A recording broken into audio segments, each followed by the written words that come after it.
today in the Supreme Court was on abortion. The judgment was on abortion as well. But the Supreme Court today, for the first time, has acknowledged marital rape, something which, astonishingly enough, is still not criminalized under Indian law. Let's first understand what the court was hearing today. A 25-year-old single woman had approached the apex court after the Delhi High Court refused to let her 23-week-old pregnancy be terminated, and this pregnancy had come from a consensual relationship. Now, abortions have been legal in India since 1971, but over the years, very strict rules have come in that govern who can get an abortion. This was mostly because we had female fetuses which were being aborted at an alarming rate. Last year, the government amended the Medical Termination Pregnancy Act to allow several categories of women to seek abortions between 20 to 24 weeks. But normal single women were not on that list. The judgment today by the Supreme Court is making it very clear that the law does not distinguish between married or unmarried women. So if a single woman in a consensual relationship wants an abortion, she has every right to do so. Now, this judgment was historic for another reason. For the first time, the court has acknowledged marital rape. The court today ruled that under the Medical Termination of Pregnancy Act, the definition of rape must include marital rape as well. Why is this important? It's important because there's a raging debate over criminalizing marital rape in India, like many other countries have. Under current law, sex by a man with his own wife who is not a minor is not rape. Will the observation by the Supreme Court pave the way for later judgments on marital rape? Well, that is the hope. The government of India in various courts has opposed the criminalization of marital rape, saying it will be misused. But can the potential of a law being misused come in the way of a woman seeking and getting justice under it? My guests this evening have looked at the issue of marital rape very closely, both legally and socially. Let me quickly introduce them to you. Karuna Nandi is an advocate of the Supreme Court, someone who's argued in court on marital rape. She is joining us on the broadcast. Ranjana Kumari is Director, CSR India. We have Lalitha Kumaramangalam, who's the former NCW chief.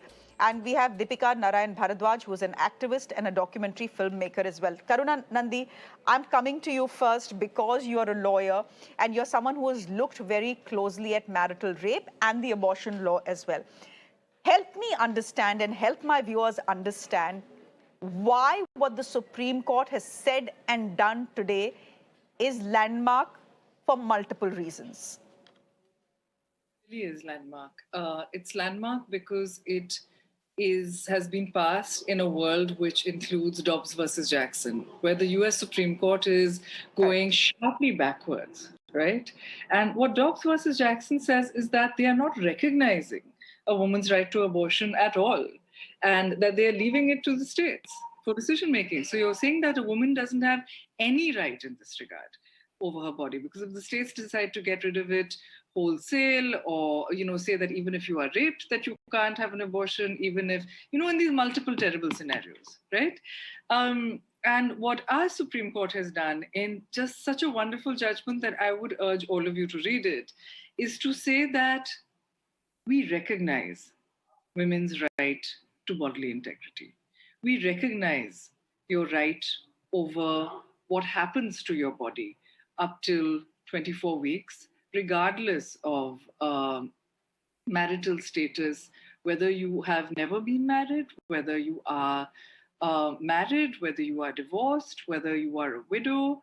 And they've also said that these distinctions are incorrect in this regard. I can't speak to the specific findings on marital rape because I am leading those matters before the Supreme Court and we are submitting those arguments for the court to consider. But otherwise, in terms of bodily integrity, in terms of Article 14 and equal protection under the law, this is just a very important judgment that we must appreciate. Okay, so Karuna, help me understand this. I understand that you're in the Supreme Court regarding marital rape, but help me understand this. Uh, we understand that what the Supreme Court has said as far as spousal rape or marital rape is concerned is strictly under the ambit of the abortion law. But isn't law the law? If rape is rape, including rape by a husband, under one law, it will hold same for all other laws, right? I'm sure the other side will have something to say about this. So, but I don't want to preempt this. Well, what we are submitting is our petition is public, and what we are submitting is that bodily integrity is bodily integrity. That it doesn't matter whether you are married or not. You know. Ranjana Kumari, come in here. Of course, what has happened today in the Supreme Court is historic for multiple reasons, and that is something that Karuna has pointed out as well, that women have a right to bodily integrity. The Supreme Court is very clear when it comes to abortion. Whether it's married women, it's unmarried women, they have a right to do what they want to do. But the Supreme Court has also made, for the first time, and correct me if I'm wrong, Karuna, but for the first time, there is an acknowledgement of marital rape by the Supreme Court.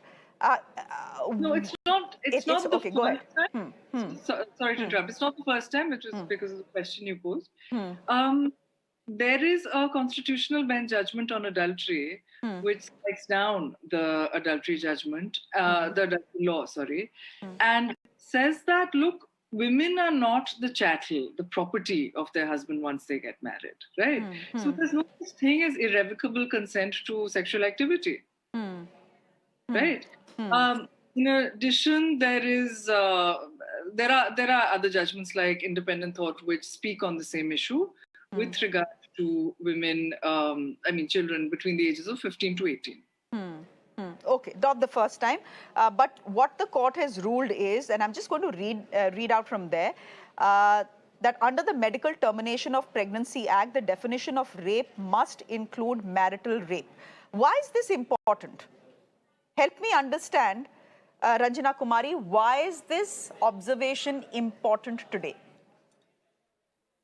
This judgment is liberating. This judgment is very progressive for two reasons. One, of course, because it recognizes that there is sexual activity in marriage and also before marriage. Correct. So that's something which, as a society, we have a lot of hypocrisy. We do not want to look at this normal relationship between men and women, between young men and women, which is happening, but we were just kind of rubbing it under the carpet. So that's one very progressive way of looking at relationship and allowing, in case the woman gets pregnant, she has a right to go for an abortion. Right. Whereas in MTP, there was a limitation on unmarried girl going for abortion, and that is why they had to go going for a lot of illegal methods and all kinds of risky things that the girls were doing. Now, second thing which is very important, which is very, very progressive, that when you only look at the most progressive country in the name of religious diktat, in the name of, all kinds of social norms and all, there is a control over women's body and especially in the context of when she's pregnant. And pregnancy is always controlled by either the state or by the men. Women do not have any right over, whether they would like to go for an abortion. So recognizing that right of women itself is a very big thing. Correct. And third thing, which is very important, about marital rape. Now, even at the time of Verma Commission, we all made presentation to Verma Commission. I personally had made presentation. We had asked for marital rape to be included as rape, but that exception was made by our parliament, saying that, and parliamentary committee at that time, that this is not right, this will destroy our very sacrosanct institution of marriage. So even they allowed a criminal act within the marriage in the name of sacrosanct. Rape is not normal marital sexual relationship. Rape in marriages, brutalizing the woman, doing all kinds of sexual activity which is not acceptable to women. But then it was kind of, in a way, totally dropped from that recommendation, and that was not acceptable. True. Now with this law, I'm sure this judgment there is no law. But at the same time, this judgment paves the way to for the parliament to create a law now. Now there is a recognition that there is rape in marriage. At least that much has happened by this judgment. And consequent to that, if you get pregnant, you can go for an abortion. Because it is rape, you don't want a child, you can decide to go for an abortion. So I think that's something very, very radical, also very progressive, and paved the way for the law, which we have been struggling in the women's movement for over 2 decades now, maybe more than that. Even my previous generation, the women leaders have been talking about it. Other countries have legislated and recognized it, but our, country, in the name of should we bring state to the bedroom? Should we have the police going in the bedroom and defining the marital sexual relationship?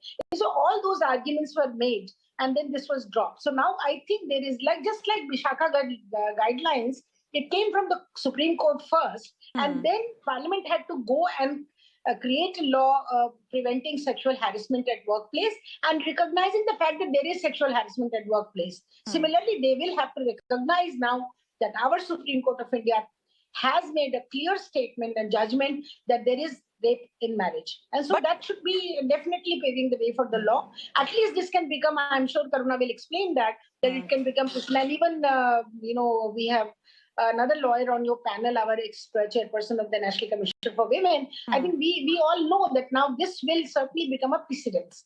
Will it become a precedence, Lalitha Kumaramangalam, and will it pave the way to criminalize marital rape? Here's what the centre has told the court, and they were responding to a bunch of petitions that were seeking to criminalize marital rape in the country. This is what they say. I'm quoting from what the centre has told the courts. They say, India has its own unique problems due to various factors like literacy, lack of financial empowerment of the majority of females, mindset of society, vast diversity, poverty, etc. And these should be considered carefully before criminalizing marital rape, just because other countries, mostly Western, have criminalized marital rape does not necessarily mean India should follow them blindly. Can you help me understand, Lalitha Kumaramangalam, where you stand? Of course, you're a former chief of the NCW, but you're also a BJP leader. Do you agree with the stand that the centre has taken in court? Make one thing very clear. Whenever I speak on any women's issues, I absolutely say that politics shouldn't come into it. The moment politics comes into it, the women's issue gets thrown out of the window. I do not agree with this statement. And I have gone on air many times on many channels to say that marital rape is a serious offense. Every woman has a right to say no to whoever she wants to say no, whether she's married, not married, widowed, etc., etc. Now, I call this judgment an excellent example of affirmative action. And thank God, thankfully, finally, the Supreme Court has come with a judgment, which I welcome, totally welcome. I mean, it's a great judgment. It already, I think, has set a precedent. As soon as the judgment was announced, it's already set a precedent. And I really am happy that, this precedent has been set. Whether or not the politicians in India, and it's just not about patriarchy and the men. In any case, I've also always said that patriarchy is not confined just to the men. There are more than enough women who are very patriarchal too. Whether or not this will actually translate into law, I can't say, but I do hope that it will. But the fact here is that it's not just about marital rape that we're talking about when it comes with reference to abortion. Now, many women are forced to, keep having children in order to have a son. There are many socio-cultural customs which have been normalized. To be part of marriage, not just in India, or not just only in India, but in many other countries, which put women at great risk, not just because of their lack of empowerment, but because it cuts off many choices that women would like to make. And, going on having children one after another is not just only about MTP, about medical termination of pregnancy. It's also about her health. It's about also the health of children in their house. There are many, I mean, I can go on and on. And it's not the woman who constantly, all women are told, I mean, you have only any power in the household if you have a son. And you know all of this. All of us on this panel know all of this, and all of us oppose it. So I think this is an excellent judgment and very, very welcome. And I say about time. Any forced sex is rape. It can't be legitimized by law. Any woman who's forced to have sex, whatever the reason behind it is, I want a son, you have 10 daughters, we need a son, whatever it is, that, oh, you're my wife, you're married, so you can't say no to me, whatever the reason is, forced sex is forced sex. A woman has the right to say no. And today, finally, I think many, many women will see a ray of light in the fact that the Supreme Court has actually mentioned that, forced sex even in marriage, if the woman, if a pregnancy results, she has the right up to 24 weeks to have an abortion. Okay. Deepika Narayan Bharadwaj. Many barriers at one go. Deepika Narayan Bharadwaj, rape is rape, whether you're married or whether you're not married. Then why should marital rape not be criminalized in this country? Does the argument that it can be misused really hold? Well, Shreya, first of all, coming to the judgment, the case was not pertaining to a situation where there was rape. It was a consensual sex and the woman wanted to abort. Absolutely. So I'm not too sure why the entire discussion of marital rape was brought into this. Because there was because I'll tell you why. And you asked this question, and maybe there are some viewers who are wondering that as well. Maybe they didn't listen to the introduction that we have put out, Deepika. So good you bring it up. We are talking about marital rape because the Supreme Court today has observed very clearly within the ambit of the abortion law that we need to recognize spousal rape as well, marital rape as well, which is why the debate. Go ahead now. Right. So, Shreya, first thing first, absolutely with the Supreme Court on the point of a woman having the right of her body and whether she wants to have a child or not. Now, coming back to the point of where you said misuse. Now, we are talking about in particular this case also and otherwise also the recognition, like I think Ranjana ma'am said, recognition of premarital sex. Absolutely not a problem. We are a changed society and nobody should be shamed for it. But where I have a problem, Shreya, is, and where we are now talking about rights, whether it's a woman and a man is also involved in this relationship, is when we are talking about premarital sex, then if the man decides that he doesn't want to marry, eventually he is called a rapist because there are 41% of the rape cases today filed where it is said, he raped her on promise of marriage. Here is where a problem of identifying whether the consent was there or not there arises, and whether we can call a consensual relationship rape later arises. And that's the biggest question when you talk about marital rape.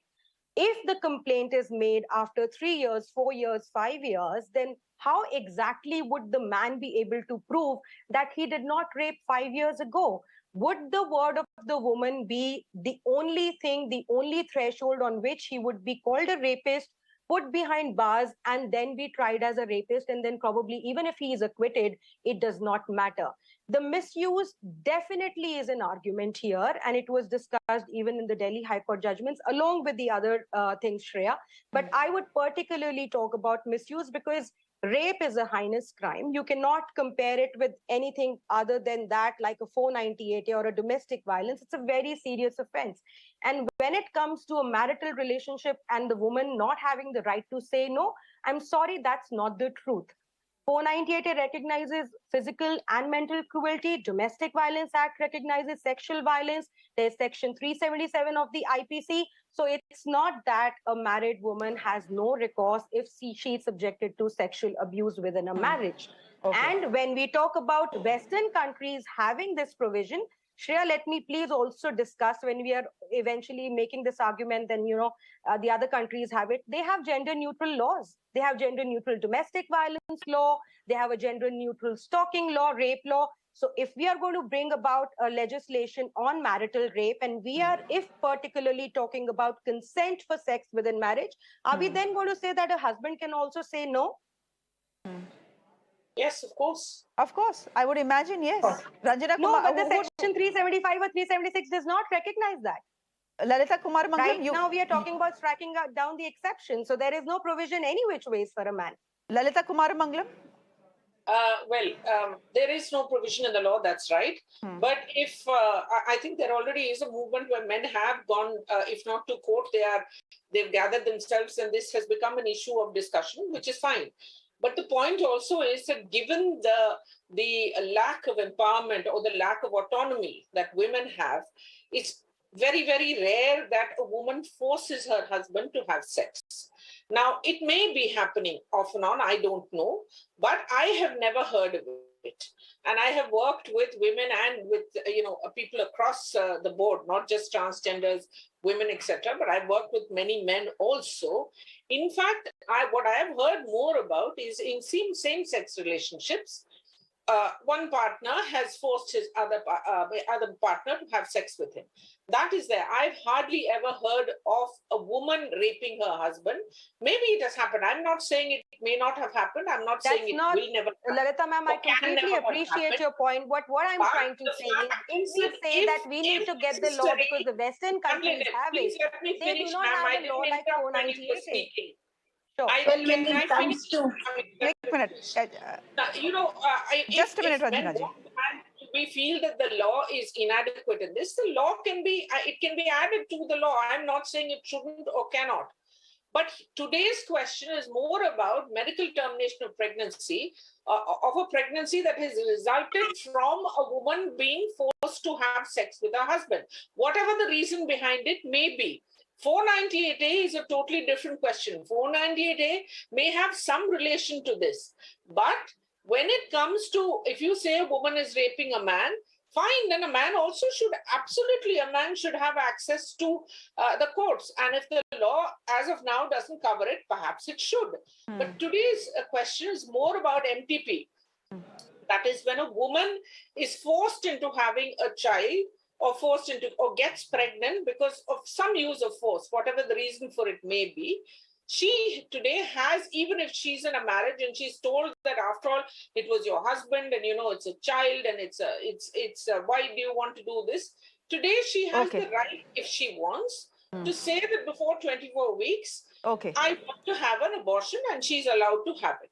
Ranjana ji, Lalitha ji, I'll let Ranjana ji have the last word on this debate. Ranjana ji, what Deepika says, the point Deepika makes is of misuse of the law. But can the potential misuse of a law prevent us from seeing the fact that the law can actually also help very many women, seek redressal and seek justice? Should the misuse of the law prevent us from bringing a law for the greater good, is the question I'm asking. It's not just about that, Shreya. I think it's important. How does a man prove? Let's please ask.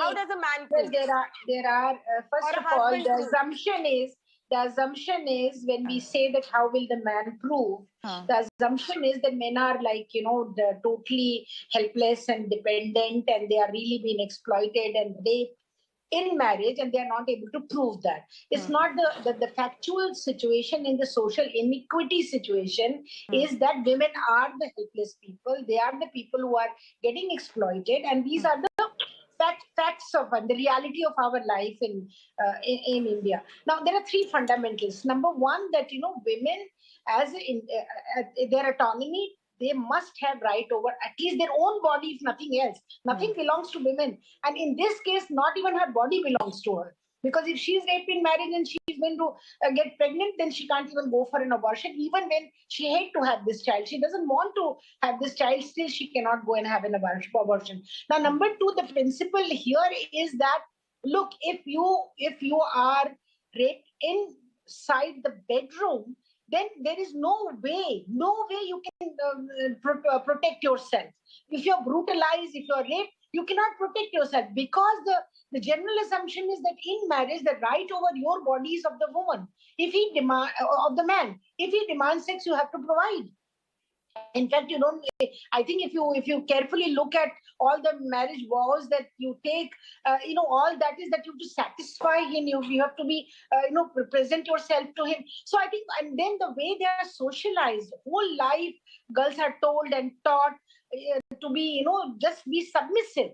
So in this kind of a social circumstance, let's not talk about West or East. We are talking about women. We are talking about women, their autonomy, their right over their own body, and also that any kind of aggression, any kind of brutalization, any kind of rape, it has to be rejected.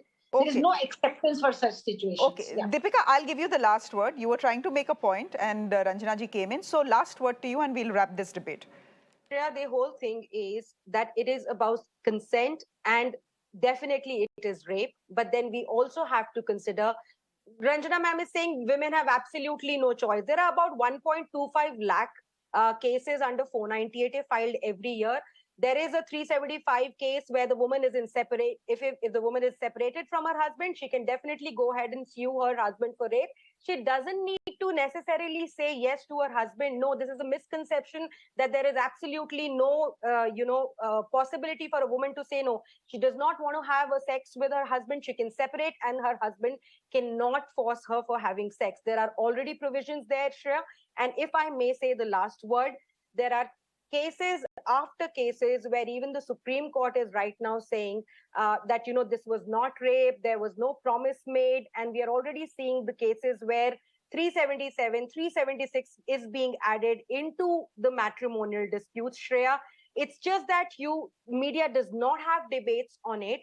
Right now, after the Arnesh Kumar judgment, because the 498A arrest was, sort of taken away in a immediate situation, we are seeing 376, 377 cases added to matrimonial dispute. When the situation is already like that, then you're bringing one more law only for one side. I think that would be weaponization of marriage. Okay, you're saying that would be weaponization of marriage. Strong words there. But on the other side, the debate continues to rage on whether it is time for India to criminalize marital rape. There are, various high courts in the country who've had different judgments. The Karnataka High Court, for example, in a ruling has said rape is rape. The Delhi High Court, well, they've not been able to make up their minds. It seems the final word will not be yours, Deepika, but the Supreme Court's. We leave it there for the moment. Ranjana ji, Deepika ji, thank you very much. I'm going to thank Lata ji as well for joining us, and Karuna Nandi as well.